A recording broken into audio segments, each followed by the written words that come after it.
parler des minorités aux États-Unis. Quand on parle des minorités, on parle évidemment de la minorité hispanique. Al Pacino l'a rendu célèbre dans le fameux film Scarface. Mais qu'en est-il du vote des Latinos et comment sont-ils impliqués dans la vie politique aujourd'hui? Élément de réponse tout de suite avec Eric Aldezos.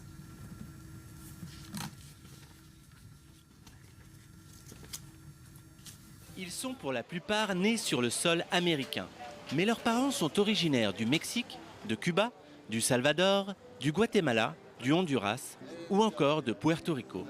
Ils sont plus de 57 millions. Eux, ce sont les Latinos.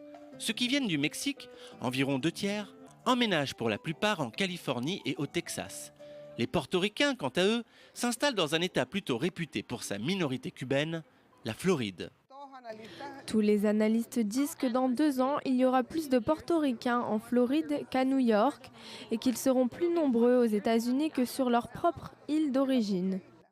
Représentant 25% de l'électorat américain, les Latinos s'intéressent et participent de plus en plus à la vie politique du pays.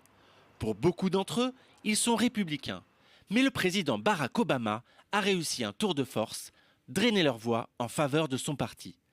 Il les séduit en proposant, en 2009, une régularisation des sans-papiers. Une révolution pourtant déjà suggérée par son prédécesseur et rival, George W. Bush, 2 ans plus tôt, mais avec moins de succès. Depuis, difficile de dessiner avec précision les contours de l'électorat hispanique, comme nous l'explique Marc Hugo Lopez.